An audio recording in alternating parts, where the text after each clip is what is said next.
What's good, YouTube? You know who it is.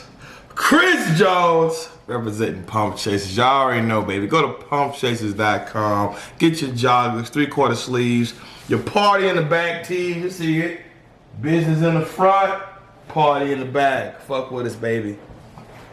So, today I want to talk about a topic real quick. Some of you may have heard, some of you may have not heard about it. But let's go ahead and run through it real quick. Now, Jillian Michaels. First off, Jillian Michaels is one of my, y'all look up to a lot of Instagram people, all that shit. I look up to people like Jillian Michaels. You know, those people who inspire me to do what I do. You know, people like Jillian Michaels, Billy Blanks, Tony Horton, Sean T, you know, even Richard Simmons. I grew up watching my grandparents and my mom doing those sweating to the oldies tapes. You know, those people I look up to. I've said this many times. I am a personal trainer first and foremost, bodybuilder second. Bodybuilder is something I just love to do. It's my passion, but personal training is my career path, my career choice. I said this many times. A bodybuilder is somebody. I'm a trainer first, bodybuilder second. The difference between a trainer and a bodybuilder is a bodybuilder's success is determined by how many titles and trophies they won. A trainer's success is determined by how many lives they've changed, how many people they've touched. You know what I mean? How many people they got from shit to fit. I'm a trainer first. Bodybuilding is my passion. It's my hobby, but training is my life. Exactly. Bodybuilder is somebody that their career is based off how many shows they win. But a trainer is based off how many people they help. When it's all said and done, I want to be able to say I helped a lot of people inside the gym and outside the gym. So, with that said, Lizzo, who's a dope artist, by the way. Y'all may have heard that song in the club. They play that shit every weekend. I just took a DNA test. Turns out I'm 100% bad. Y'all know the fuck I'm talking about. And she got that new song that's going pretty hard, too. If he don't want you anymore, walk your fine ass out that door. Yeah. Y'all ain't know I can sing. Y'all go ahead and give me a record deal. Already records coming soon. But anyway, so long story short, Jillian was on some talk show, right? I don't watch a lot of TV, but she was on some talk show.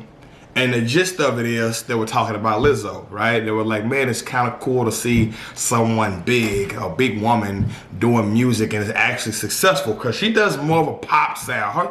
She's not so much R&B, even though she has that soul, but her music is more of a pop sound. And we all know pop music for decades, they always had a certain criteria of the type of people they let in. Look at Britney Spears, Christina Aguilera, the list goes on. All these motherfuckers look the same. You know, so it's kind of dope to see somebody overweight, just a completely different looking person that's successful, guy that's killing the billboards, getting Grammy nominations and shit like that.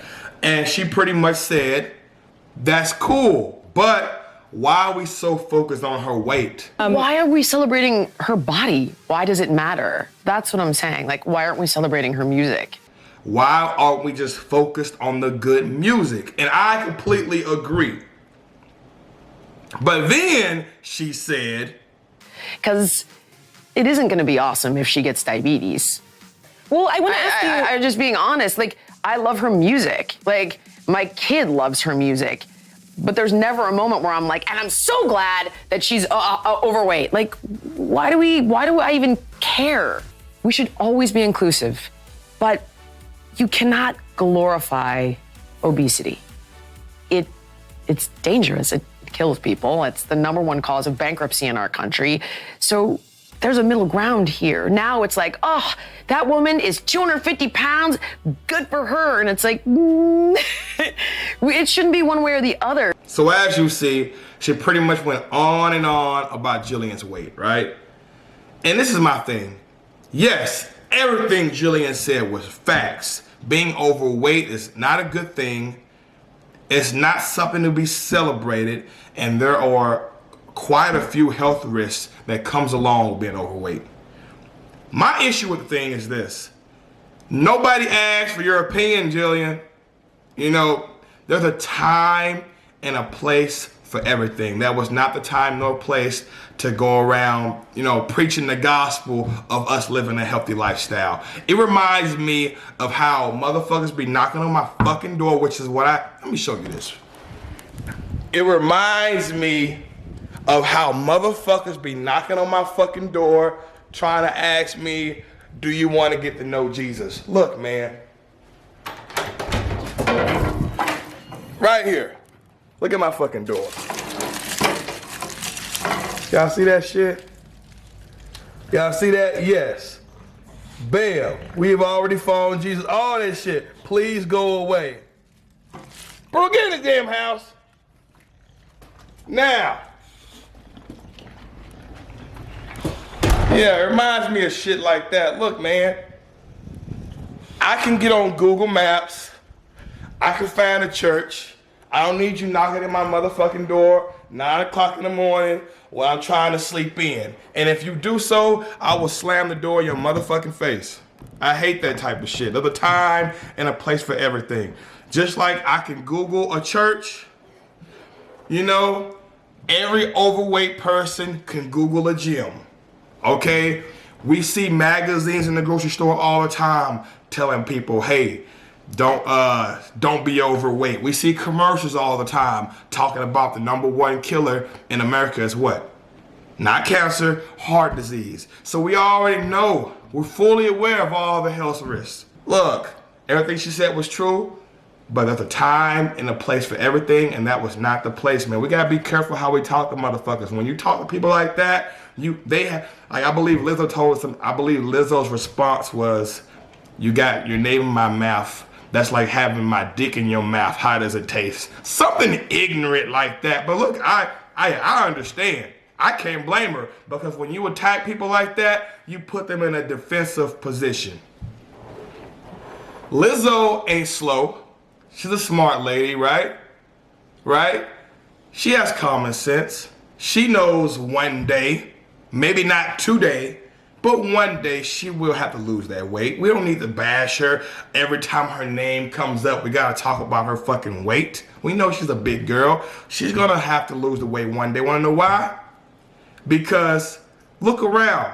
You don't see a lot of obese 60, 70, 80-year-old motherfuckers. Wanna know why?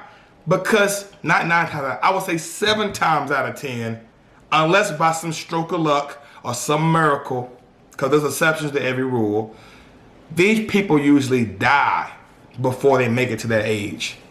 And like I said, if some stroke of luck or some exception to the rule, you do make it to your 60s, 70s, 80s, you're gonna be one miserable motherfucker, because those joints, you've had these same joints for 60 years.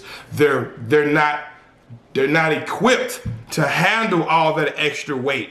That's why overweight people are always complaining about their knees and their hips. Those joints and bones are not meant to carry all that excess weight, especially old bones. Those arteries get clogged. You know what I mean? That heart is carrying not only your skeletal muscle in your body, but it's carrying your excess fat and luggage you got carrying on your body. So now your heart is pumping harder than it needs to be. And when you're older, you don't want your heart to be working hard 24/7 like that. So yes, that's why you're not gonna see a lot of obese 60, 70, 80-year-old motherfuckers, because they're gonna probably die off before they make it to that age. You're making your body work much harder. Just like these motherfucking bodybuilders. I'm not trying to turn this into a bodybuilding video, but it's like these bodybuilders. Everyone want to be massive. They want to walk around with arms this big, chest this big. You're not going to see very many 60, 70, 80-year-old mass monsters. They're going to have to size down eventually. Want to know why? Just like Lizzo or the overweight people. Yes, they're gonna die off before they make it to that age. I'm not trying to talk shit. You ever see some of these bodybuilders? I'm talking the ones that are like 280 and up, like these 300-pound body, even these fat motherfuckers, these powerlifting motherfuckers, they be, dude, I saw an interview the other day, I'm not gonna say the channel. This motherfucker was sitting on the couch on an interview, out of breath. Why the fuck are you out of breath sitting down? Wanna know why? Because you're much heavier than you should be. You're making your heart work much harder than it needs to be. Luckily, this guy is not 60, 70, 80 years old, so he has time to lose weight. So, I'll wrap this video up, guys. Look, we all know the health risk of being overweight. There's no need to constantly talk shit to people. Let people live their life. If and when they want the help, they will reach out. Let people do what the fuck they want to do, man. We gotta stop this focus on people's looks all the time and just love people, man. Treat people good. I got big people in my family. And guess what? I'm not spreading the gospel to them every time I come around for Thanksgiving or Christmas. I'm just living my life. They know how to text me when they're ready for this work. They know how to get at me when they're ready for this work. There's no need for all that. I'm out this bitch. Don't forget to like my shit, comment, and subscribe to this channel when you want that real shit, because it's going to be a great year, baby. It's going to be a great year. Peace.